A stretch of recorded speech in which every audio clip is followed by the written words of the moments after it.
लाखनी तालुक्यातील गराड येथे एका गौशाळेमध्ये शेतकऱ्याचे मेहनतीचे बैल जबरदस्तीने डांबून ठेवल्याचा आरोप शेतकऱ्यांनी केला आहे। या प्रकरणामुळे संतप्त झालेल्या शेतकऱ्यांनी आता प्रशासनाविरोधात तीव्र आंदोलन छेडण्याचा इशारा दिलाय। पाहूया या घटनेचा सविस्तर रिपोर्ट। भंडारा जिल्ह्यातील लाखनी तालुक्यात सध्या शेतकऱ्यांमध्ये संतापाचे वातावरण आहे। याला कारण ठरलं आहे गराडा येथील गौशाळेचं धक्कादायक कृत्य। अनेक शेतकऱ्यांचे बैल जबरदस्तीने पकडून या गौशाळेत ठेवण्यात आले आहेत। शेतकरी वारंवार विनंती करूनही गौशाळा चालक त्यांना उडवाउडवीची उत्तरे देत आहेत।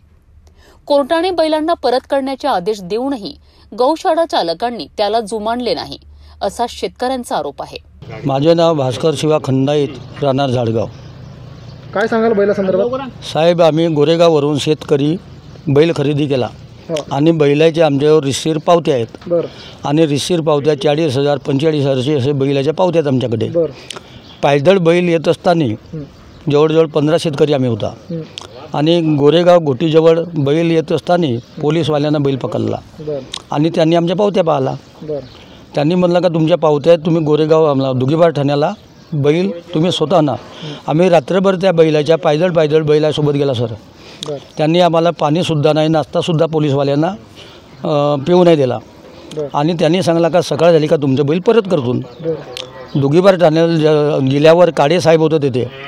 काळे साहेबांना सांगला का तुमचे बैल आम्ही गौशाळेला नेतून 3 ट्रक करून बैलाला 35 बैलाला ट्रकमध्ये टाकून वरून पाल बांधून ते बैल लाखनी गराळा इथं गौशाळेला जमा केला आणि गौशाळेला बैल जमा करून कोर्टानं दिलेला आदेश 35 बैलाचा यांनी आदेश तो फेटाळून नागपूरच्या हायकोर्टात केस टाकला आणि तिथून आमच्या बैलाचा रिझल्ट लागला आणि यांनी अर्ध बैल दिला आणि अर्ध काही कास्तकाराचे जे बैल आहेत अर्ध ते बैल यांना आम्हाला देतो म्हणला पोड्यामध्ये आणि ते बैल आता देण्यासाठी टाळाटाळ करत आहेत।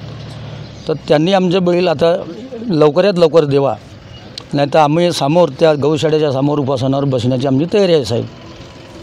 शेतकऱ्यांच्या म्हणण्यानुसार हे बैल त्यांच्या उपजीविकेचे साधन असून ते परत न मिळाल्यास त्यांना मोठे नुकसान सोसावे लागेल। भास्कर खंडाईत, शामराव राखडे, प्रभाकर खंडाईत अशा अनेक शेतकऱ्यांची बैल सध्या गौशाळेत अडकली आहेत। या बैलांवर गौशाळेत योग्य प्रकारे काळजी घेतली जात नसल्याचा आरोपही शेतकरी करीत आहेत। या गंभीर प्रकरणात प्रशासन मात्र कोणतीही कारवाई करत नसल्याने शेतकऱ्यांमध्ये रोष वाढत आहे। जर तातडीने बैल परत केले नाहीत तर थेट गौशाळेसमोरच उपोषण आणि तीव्र आंदोलन करण्याचा इशारा शेतकऱ्यांनी दिला आहे। माझे नाव प्रभाकर दुधराम खंडाईत, झाडगाव। आम्ही गोरेगावून आणत असताना यांनी बीचबंधामध्ये पकडला आणि पोलीस स्टेशनला लावला। आणि आमच्याजवळ पावती असताना सुद्धा यांना पोलीस स्टेशनला लावला। त्यांना देतून म्हणजे आम्हाला टाळाटाळ करून यांनी एकदम या गौशाळेला गराडा या गौशाळेला टाकला। आता यांचं काय म्हणणं आहे? आता यांचं म्हणणं आहे का ते बैल काही जणांचे बैल सुटले, ते बैल सुटले का तुरंत तुमचे बैल देऊ असे म्हणाले, परंतु आता एक महिना होऊन राहिला परंतु हे देऊन नाही राहिले। आता पहिले उत्तर काय भेटतात? आता देव म्हणत होते, पण आता मी परवाच्या दिवशी अशा गौशाळेमध्ये आल्यानंतर त्यांनी का म्हणला का तिकडून ऑर्डर आल्याशिवाय तुमच्या घरापर्यंत येऊ नये म्हणला। ऑर्डर आला का तुमच्या घरापर्यंत येऊ म्हणला ना, मग देऊ म्हणलं। उडवाउडवीची उत्तर देत? हां, उडवाउडवीची उत्तर देत आहेत। या प्रकरणात प्रशासकीय पातळीवर काय हालचाल होते आणि शेतकऱ्यांना त्याचे बैल कशी परत मिळतात हे पाहणं महत्त्वाचं ठरेल।